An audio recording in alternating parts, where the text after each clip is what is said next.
ನಾವು ಈಗ ಕಾಣ್ತಿರುವ ಯಕ್ಷಗಾನ ಪ್ರದರ್ಶನಗಳಲ್ಲಿ ಕಣ್ಣು ಕೋರೈಸುವಂತಹ ಬೆಳಕುಗಳು ಇದ್ದು ಅದು ಪ್ರೇಕ್ಷಕ ಮತ್ತು ಕಲಾವಿದರ ಕಣ್ಣಿಗಂತೂ ಒಳ್ಳೆಯದಲ್ಲ.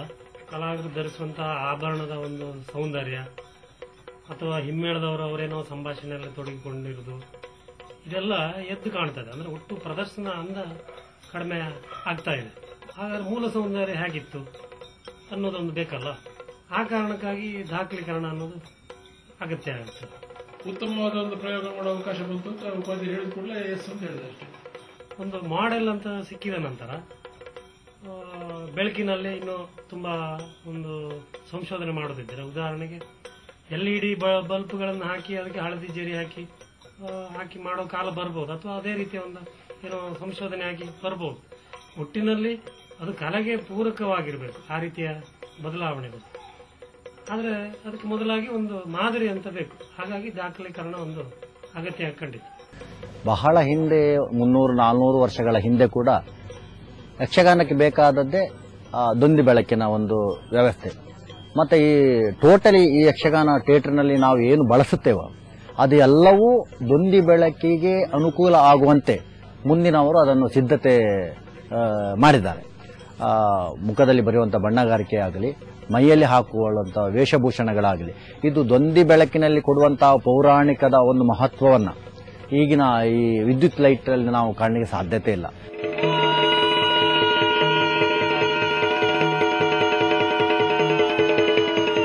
ಸ್ಟೇಜಿನ ಮೂವ್ಮೆಂಟು ಮತ್ತೆ ಆ ರಂಗಕ್ರಿಯೆಗಳು ಬಹಳ ಹಿಂದಿನಿಂದಲೇ ಬಂದದ್ದನ್ನೇ ಅವರು ಅನುಸರಿಸ್ತಾ ಇದ್ದಾರೆ. ಈಗ ಹೊಸ ಕಲಾವಿದರು ನಾವು ಏನನ್ನು ಹೇಳ್ತೇವೋ ಅದು ಅವರು, ಯಾಕೆಂದ್ರೆ ಅವರು ಕುಣಿಯುವಂತ ನಾಟ್ಯವೂ ಆಗಲಿ, ಮುಖಕ್ಕೆ ಹಾಕುವಂತ ಬಣ್ಣವಾಗಲಿ, ಮೈಗೆ ಕಟ್ಟಿಕೊಳ್ಳುವಂತ ವೇಷಭೂಷಣ ಆಗಲಿ, ಅದು ಪರಂಪರೆಯಿಂದ ಬಂದದ್ದನ್ನೇ ಹಾಕಿಕೊಂಡು ಬಂದಿರ್ತಾರೆ. ಅದರಿಂದ ಬಹುಶಃ ಅವರಿಗೆ ಏನು ತೊಡಕಾಗಲಿಕ್ಕಿಲ್ಲ ಎಂಬುದು ನನ್ನ ಮಾತು. ದೊಂದಿ ಬೆಳಕು ನನ್ನ ಕಾಲಕ್ಕೆ ಹೋಗಿದೆ. ನಾನು ಭಾಗವತಿ ಮಾಡೋದು ಆವಾಗ ಪೆಟ್ರೋಲ್ ಒಂದ್ಸಲ ಬಂದಾಗಿದೆ, ಕರೆಂಟು ಸಹ ಬರಲಿಕ್ಕೆ ಶುರು ಆಗಿದೆ. ಅದರಲ್ಲಿ ಕಬರದೊಂದಿ ಈ ದೇವಸ್ಥಾನದಲ್ಲಿ ಉಂಟು ನೋಡಿ, ದೇವರು ಬರುವಾಗೆಲ್ಲ ಕಬರಿನ ದೊಂದಿಗಳು, ಅಂಥ ದೊಂದಿಗಳನ್ನು ಹಿಡಿದು ಆಚೆ ಈಚೆ ಹಿಡಿದು ಗೊತ್ತಾಯ್ತಲ್ಲ. ಮತ್ತೆ ಎದುರು ಒಂದು ದೀಪ ಇಡ್ತಿದ್ರು, ದೊಡ್ಡ ಒಂದು ಕಾಲ್ ದೀಪ, ಇದು ಕಂಚಿನ ಇದರದ್ದೊಂದು ಎದುರು ದೊಡ್ಡ ದೀಪ ಒಂದು ಎತ್ತರಕ್ಕೆ ಇಡ್ತಿದ್ರು. ಆ ಬೆಳಕಿನಲ್ಲೇ ಆಟ ಆಡುವುದು. ಅಂದ್ರೆ ಅದು ವೇಷಗಳು ಬರುವಾಗ ಒಮ್ಮೆ ಎತ್ತಿ ಹಿಡಿಯಬೇಕು, ಎಣ್ಣೆ ಹಾಕಿ ಎಲ್ಲ ಇದು ಮಾಡಿ, ಮತ್ತೆ ಅದು ಇರ್ತದೆ ಅಲ್ಲಿಂದ ಅಲ್ಲಿಗೆ ಆ ಬೆಳಕುಗಳು. ದೊಂದಿ ಬೆಳಕಿನಲ್ಲಿ ಕಟ್ಟಿದ ಹಗ್ಗ ಎಲ್ಲ ದೂರದವರಿಗೆ ಕಾಣ್ತಿರ್ಲಿಲ್ಲ.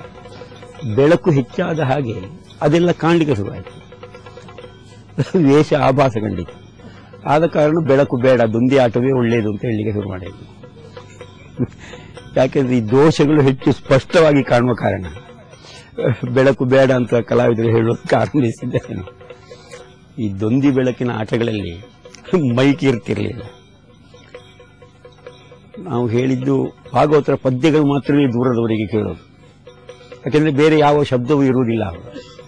ಆದ ಕಾರಣ ಅದೊಂದು 2 ಮೈಲೋ 3 ಮೈಲೋ ದೂರದವರೆಗೆ ಕೇಳಲಿಕ್ಕೆ ಸಾಧ್ಯ ಇತ್ತು. ಈ ಕಲಾವಿದ ಹಗಲೆಲ್ಲ ನಿದ್ರೆ ಬಿಟ್ಟು ತಿರುಗಾಟ ಮಾಡಿ ಕತ್ತಲಾಗುವ ವೇಷ ಮಾಡಿದರೆ ಸ್ವರವೂ ಉಳಿಯುತ್ತಿರಲಿಲ್ಲ.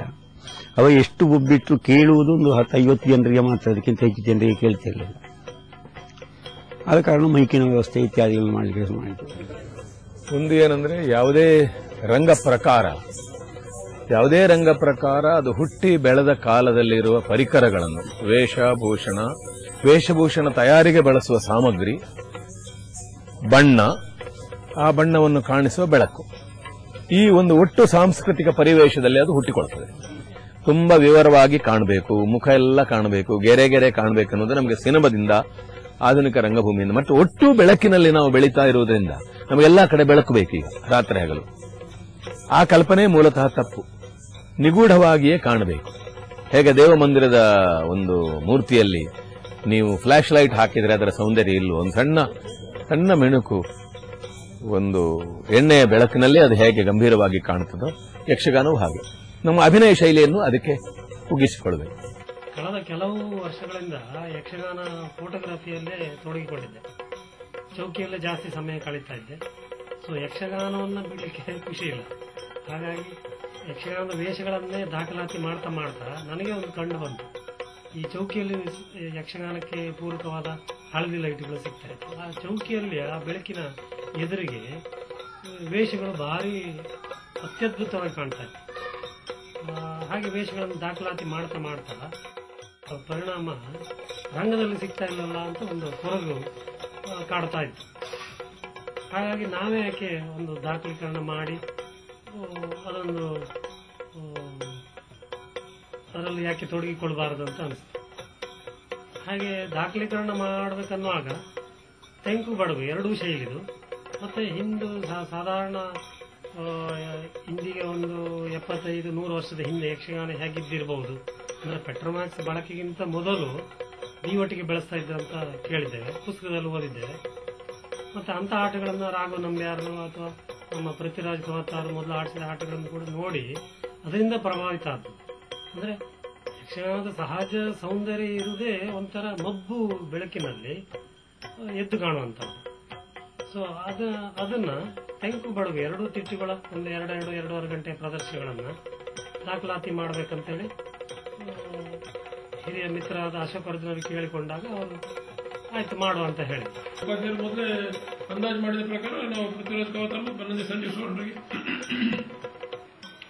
ವಹಿಸಿಕೊಟ್ಬಿಟ್ಟು ನಮ್ಮ ಕೆಲಸ ಏನಿದ್ರು ಅಲ್ಲಿನ ಸ್ಥಳ ರಂಗ ಮತ್ತೆ ಅದರ ಸಣ್ಣ ಪುಟ್ಟ ಊಟ ಉಪಹಾರ ಇತ್ಯಾದಿಗಳ ವ್ಯವಸ್ಥೆ ಮಾತ್ರ ನೋಡ್ಕೊಳ್ಳುವಂತ ಮಟ್ಟದಲ್ಲಿ ನಿಂತುಬಿಟ್ಟು ನಾವು ದೀವಟಿಗೆ ಬಗ್ಗೆ ನಮಗೆ ಒಂದು ಸಣ್ಣ ಅಡ್ಡಗುಣಗಳು ಕಾಣ್ತಾ ಇತ್ತು. ಅವ್ರು ಎಷ್ಟು ಹೇಳಿದ್ರು ಸಹ ಅದ್ರಲ್ಲಿ ಹೊಗೆ ಬರ್ತದೆ, ಮತ್ತೆ ಕಾಲ್ ಗಂಟೆಗೆ ಒಂದ್ಸತಿ ಅರ್ಧ ಗಂಟೆ ಒಂದ್ಸತಿ ಅದನ್ನ ಬತ್ತಿನ ತೀಡೋಕೆ ಎಣ್ಣೆ ಹೊಯ್ಲಿಕ್ಕೆ ಈ ರೀತಿ ಓಡಾಡ್ತಾ ಇರ್ತಾರೆ ಅಡ್ಡ ದಿಡ್ಡಿ. ಅದು ದೃಶ್ಯಕ್ಕೆ ತೊಂದರೆ ಆಗ್ತದೆ ಅಂತ ಹೇಳಿದಿಲ್ಲ. ಅದು ದಾಖಲೀಕರಣ ಕಾಪಾಡಲು ಕಂಡೇ ಕಾಣುತ್ತದೆ, ತೊಂದರೆ ಆಗುತ್ತೆ ಅಂತ ಆಯ್ತು. ಅಷ್ಟ್ರ ಮತ್ತೆ ಸಹಜವಾಗಿ ನಮ್ಮ ವಾತಾವರಣದಲ್ಲೆಲ್ಲ ಇರ್ತಲ್ಲ, ಈ ಗ್ಯಾಸ್ ಒಟ್ಟಿಗೆ ಬಳಸಿಕೊಂಡು ಒಲಿಂಪಿಕ್ ದೀಪ ಮಾಡ್ತಾರೆ. ಒಲಿಂಪಿಕ್ ನಮ್ಮ ಗಾಂಧಿ ಸ್ಮರಣೆ ಇದರಲ್ಲಿ ರಾಜ್ಘಾಟ್ ಇಂಥಲ್ಲೆಲ್ಲ 24 ಗಂಟೆ ಉಳಿತಾ ಇರೋ ಡಿಯೂಟಿಗಳು ಉಂಟು. ಹಾಗೆ ಅದರ ಆವಿಷ್ಕಾರ ನಾವು ಇಲ್ಲಿ ತರಬಹುದು ಅಂತ ಕಂಡಿತು. ಇವತ್ತಿನ ಡಿಯೋಟಿಗೆ ಆಟ ನೋಡಿದ ನಂತರ ಒಂದೇ ವಾಕ್ಯದಲ್ಲಿ ಹೇಳುವುದಿದ್ರೆ, ಹಿಮಾಲಯದ ತುದಿ ತಲುಪಿದಾಗ ಯಾವುದೇ ವ್ಯಕ್ತಿಗೆ ಎಷ್ಟು ಖುಷಿ ಆಗ್ಬೋದು ಅಷ್ಟು ಖುಷಿಯಾಗಿದೆ ಅಷ್ಟೇ ಹೇಳ್ಬಾರ್ದು. ಅದರ ಮೇಲೆ ಮತ್ತೆ ಶಬ್ದ ಇದೆ.